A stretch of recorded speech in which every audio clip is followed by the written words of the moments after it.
dari kelompok 5 yang beranggota saya Lidiana Sales Freitas dan teman saya Masya. Dan saya Febiola. Saya Mario. Nah, hari ini kami dari kelompok 5 akan menjelaskan materi tentang Accounting for Lease. Dalam materi ini kita akan membahas 5 subtopik. Yang pertama yaitu lease accounting, kedua leasing, ketiga leaser, keempat special lease accounting problem, dan yang terakhir kita juga akan membahas tentang contoh soal leasing. Oke, sekarang kita akan membahas tentang subtopik pertama yaitu lease. Lease kalau diartikan dalam bahasa Indonesia berarti sewa. Sewa atau lease ini adalah perjanjian kontraktual di mana pemilik aset atau lessor memberikan hak kepada pihak lain, yaitu lessee, untuk menggunakan aset tersebut selama periode waktu tertentu dengan imbalan pembayaran berkala atau satu kali pembayaran. Dalam konteks akuntansi, sewa sering digunakan untuk memperoleh penggunaan aset seperti properti, peralatan, atau kendaraan tanpa harus membelinya secara langsung. Nah, dalam akuntansi sendiri ada 2 jenis utama sewa. Yang pertama yaitu sewa operasi atau operating expense yang merupakan sewa jangka pendek atau menengah di mana risiko dan manfaat kepemilikan aset tetap pada pemilik. Nah, kalau dalam laporan keuangan, sewa operasi ini diakui sebagai beban sewa dalam laporan laba rugi. Dan yang kedua yaitu sewa pembiayaan atau finance lease. Nah, finance lease ini sendiri merupakan sewa jangka panjang yang secara efektif dianggap sebagai pembelian aset. Risiko dan manfaat kepemilikan dialihkan kepada lessee. Nah, kalau dalam laporan keuangan, sewa pembiayaan atau finance lease ini diakui sebagai aset dan kewajiban di neraca. Kelompok-kelompok yang biasanya disewakan meliputi yang pertama, information technology equipment, yang kedua yaitu transportation seperti trucks, aircraft, dan rail, ketiga yaitu construction, dan keempat yaitu agriculture. Oke, next ada keuntungan dari lessee. Nah, lessee sendiri juga memiliki keuntungan nih. Yang pertama yaitu pembiayaan 100% dengan suku bunga tetap.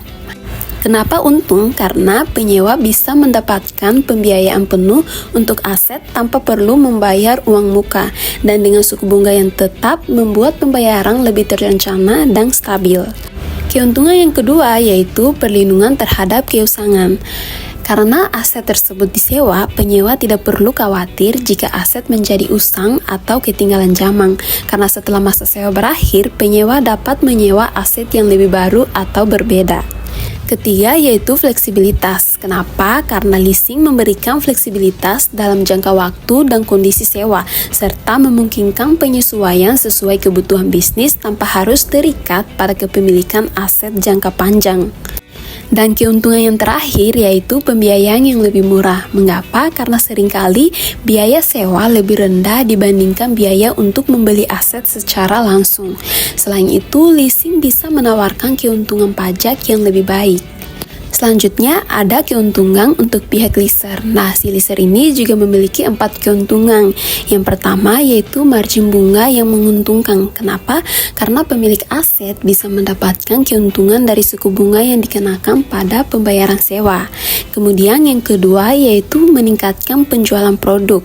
Nah, di sini dengan menawarkan opsi leasing, pemilik aset dapat mendorong lebih banyak pelanggan untuk menggunakan atau membeli produk mereka karena biaya awal yang lebih rendah. Kemudian yang ketiga yaitu manfaat pajak.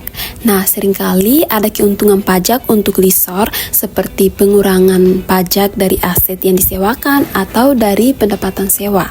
Dan yang terakhir yaitu nilai sisa yang tinggi. Nah, keuntungan ini setelah masa sewa berakhir, aset tersebut masih bisa memiliki nilai yang cukup tinggi. Sedang pemilik aset dapat menjual atau menyewakan kembali aset tersebut untuk mendapatkan keuntungan tambahan. Berikutnya saya akan membahas tentang accounting leasing. Nah, poin-poin yang akan dibahas di sini yaitu pengertian leasing, metode dalam pencatatan leasing, jangka waktu lease, dan pembayaran lease. Kita masuk pada poin yang pertama yaitu pengertian leasing. Leasing merupakan pihak atau orang yang menyewa baik barang, properti, kekayaan intelektual, dan lain-lain. Leasing menjadi salah satu pelaku ekonomi di mana interaksi sewanya akan memberikan banyak pendapatan untuk lessor. Nah, pengertian lain dari leasing yaitu perusahaan atau pihak yang memperoleh pembiayaan dalam bentuk barang modal dari lessor. Berikutnya masuk pada poin yang kedua, yaitu metode pencatatan untuk leasing. Ada dua metode yang digunakan untuk pencatatan leasing, yaitu capital atau finance lease dan operating lease. Pada metode finance lease untuk pencatatan leasing yaitu yang pertama, leasing berkewajiban membayar kepada lessor secara berkala sesuai dengan jumlah dan angka yang disetujui. Nah, jumlah yang dibayar tersebut merupakan angsuran atau lease payment yang terdiri atas biaya perolehan barang ditambah dengan semua biaya lainnya yang dikeluarkan lessor dan tingkat keuntungan atau split yang diinginkan lessor. Yang kedua, leasing pada akhir periode kontrak memiliki hak opsi untuk membeli barang tersebut sesuai dengan nilai sisa atau residual value yang disepakati, atau juga bisa mengembalikan pada lessor, atau juga dapat memperpanjang masa lease sesuai dengan syarat-syarat yang disetujui bersama. Nah, pembayaran berkala pada masa perpanjangan lease tersebut biasanya jauh lebih rendah daripada angsuran sebelumnya. Yang kedua, metode operating lease untuk pencatatan leasing yaitu leasing membayar sejumlah sewa secara berkala kepada lessor yang jumlahnya tidak meliputi jumlah keseluruhan biaya perolehan barang tersebut beserta bunganya atau disebut juga non-full payout lease. Nah, metode operating lease ini berbeda dengan metode finance lease. Pada finance lease, leasing berkewajiban untuk membayar kepada lessor secara berkala sesuai dengan jumlah dan jangka waktu yang disetujui. Berikutnya, pada metode operating lease, leasing pada akhir kontrak harus mengembalikan objek lease pada lessor. Nah, berbeda pada metode finance lease, leasing pada akhir kontrak itu memiliki hak opsi untuk dapat membeli barang tersebut atau juga dapat mengembalikan barang tersebut pada lessor atau juga dapat memperpanjang masa lease-nya. Berikutnya, pada metode operating lease, leasing biasanya dapat membatalkan perjanjian kontrak leasing. Poin yang berikutnya yaitu jangka waktu sewa atau jangka waktu lease. Nah, pada jangka waktu lease itu tidak bisa dibatalkan. Kemudian ketika ingin memperpanjang periode, dapat dilakukan dengan tawar-menawar. Poin berikutnya yaitu pembayaran lease. Pembayaran lease ini merujuk pada jumlah yang dibayarkan oleh leasing kepada lessor berdasarkan perjanjian sewa. Ada 4 komponen dalam pembayaran lease, yaitu yang pertama, pembayaran lease tetap, yang kedua, pembayaran lease variabel, yang ketiga, biaya eksekusi opsi pembelian, dan yang keempat, nilai sisa atau residual value. Jadi, pembayaran lease tetap yaitu pembayaran yang jumlahnya tetap selama periode sewa. Kemudian, pembayaran lease variabel yaitu pembayaran yang jumlahnya bervariasi, misalnya berdasarkan penggunaan atau kinerja tertentu. Berikutnya ada biaya eksekusi opsi pembelian. Nah, jika ada opsi untuk membeli aset pada akhir masa sewa dan opsi ini diharapkan untuk dieksekusi, biaya ini juga dianggap sebagai bagian dari pembayaran lease.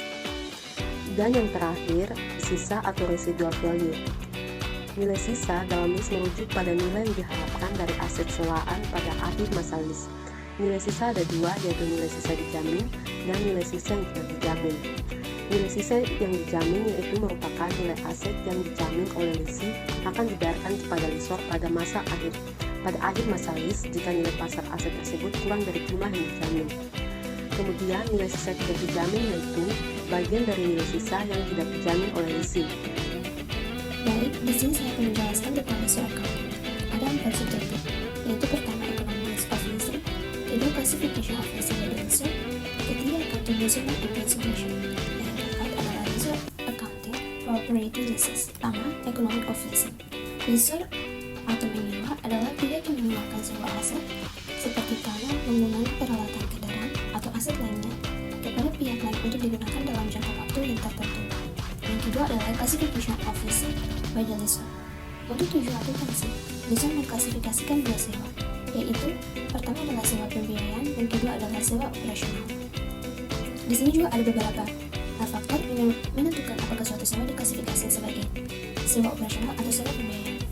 Pertama adalah jangka waktu sewa, yaitu sewa dengan jangka waktu yang lebih lama dan 75% dari usia manfaat aset. Biasanya diklasifikasikan dengan sewa pembiayaan. Dan yang kedua adalah nilai sisa yang dijaminkan. Jika lessor menjamin nilai sisa aset pada akhir masa sewa, diklasifikasikan sebagai sewa pembiayaan. Berikutnya adalah pembayaran sewa. Pembayaran sewa meliputi 4 yaitu pertama adalah pembayaran tetap atau fixed payment. Mengacu pada sistem pembayaran yang jumlahnya konstan dan tidak berubah selama periode tertentu. Kedua adalah pembayaran variabel atau variable payment. Adalah sistem pembayaran di mana jumlah pembayarannya tidak konstan dan dapat berubah-ubah dari suatu periode ke periode berikutnya. Berikutnya adalah pengukuran dan pengajian akuntansi. Dan berikutnya adalah ada beberapa metode yang umumnya digunakan besar, yang meliputi 3. Pertama adalah metode nilai wajar. Nilai wajar adalah harga yang disepakati oleh pihak yang bersedia membeli dan menjual aset. Yang kedua adalah metode harga sewa tetap. Nilai sewa biasanya didasarkan pada biaya perolehan aset sewa. Dan yang terakhir yaitu adalah metode pembayaran sewa minimum terjangkau. Nilai residu terjangkau adalah pihak yang menyewakan aset atau jasa dengan jaminan bahwa nilai sisa aset di akhir masa sewa akan mencapai nilai tertentu. Jaminan lessor dengan nilai sisa tidak terjamin adalah pihak yang menyewakan aset atau lessor tanpa jaminan bahwa nilai sisa aset di akhir masa sewa akan mencapai nilai tertentu. Special List Accounting Problem. Yang dibahas di sini ada 2. Yang pertama Under List Adjustment dan yang kedua Presentation, Disclosure, and Analysis. Under Adjustment pada list bisa merujuk kepada modifikasi atau penyesuaian lain yang dilakukan dalam perjanjian sewa setelah disetujui atau ditandatangani. Di sini terdapat 5 contoh yang saya berikan. Yang pertama, penambahan atau pengurangan fasilitas. Yang kedua, perubahan dalam biaya tambahan. Yang ketiga, perubahan kondisi properti. Yang keempat, perubahan dalam hak dan kewajiban. Yang kelima, perubahan peraturan dan regulasi. Yang kedua, kita membahas tentang presentation, disclosure, dan analysis. Penyajian, pengungkapan, dan analisis pada list dalam laporan keuangan merupakan elemen penting untuk memberikan gambaran yang jelas dan transparan mengenai perjanjian list. Nah, sekarang kita masuk ke contoh soal. Nah, setelah kita membaca soal, kita langsung mengetahui bahwa harga mesin sebesar 265 juta. Periode leasing 6 tahun dimulai dari 1 Januari 2021. Lease payment-nya sebesar 52.500.000 per tahun. Pembayaran lease dilakukan setiap 1 Januari. BPO sebesar 45.890.000. Implicit interest rate 12%, incremental interest rate 13%, umur ekonomis aset 9 tahun. Metode penyusutan yang digunakan adalah metode garis lurus. Di sini kita memakai 12%-nya. PVF 12%,6 sebesar 0,5066. PVAF 12%,5 sebesar 3,6048. Sedangkan untuk PVAD 12%,6 sebesar 4,6048. Untuk nominal PVF, PVAF, dan PVAD kita dapat melihat di tabel ini. Untuk step 1, kita menghitung minimum list payment atau MLP. Nah, untuk menghitung minimum list payment menggunakan 2 cara, yaitu yang pertama menggunakan PVAV dan yang kedua menggunakan PVAD. Termasuk pada yang menggunakan PVAV, rumusnya yaitu MLP sama dengan list payment pertama sebesar 52.500.000 ditambah list payment setiap tahun sebesar 52.500.000 dikali dengan PVAV 10%,5 sebesar 3,6048 ditambah dengan BPO sebesar 45.890.000 dikali dengan PVAV 12%,6 sebesar 0,5066. Jadi nilai MLP yang kita dapat yaitu sebesar Rp264.990.874. Nah, kalau untuk menggunakan PVAD, perbedaannya cuma di rumus saja, namun untuk hasilnya pasti sama dengan menggunakan PVAV. Berikutnya kita menghitung amortisasi per tahun. Rumus amortisasinya yaitu MLP dibagi umur aset. MLP-nya sama dengan Rp264.999.874 dibagi dengan 6 tahun. Jadi nilainya sebesar Rp29.444.430. Schedule of lease payment dari sisi leasing. Pada tabel schedule terdapat tanggal, deskripsi, interest expense, payment paid, reduction in lease payable, dan lease payable. Sesuai dengan masa periode lease-nya yaitu selama 6 tahun yang dimulai pada 1 Januari tahun 2021 hingga pada akhir periode yaitu 1 Januari 2027. Pada tanggal 1 Januari 2021 terdapat saldo awal yang ditulis pada kolom lease payable sebesar 265 juta. Selain terdapat saldo awal, juga terdapat pembayaran pertama yaitu sebesar 52.500.000 yang ditulis pada kolom payment paid. Nah, untuk payment paid nilainya itu sama dari tanggal 1 Januari 2021 sampai 1 Januari 2026 yaitu sebesar 52.500.000 kecuali pada tanggal 1 Januari 2027 karena ada BPO sehingga nilainya menjadi 45.890.000. Karena di tanggal 1 Januari 2021 belum ada pembayaran bunga sehingga pembayaran bunganya menjadi 0.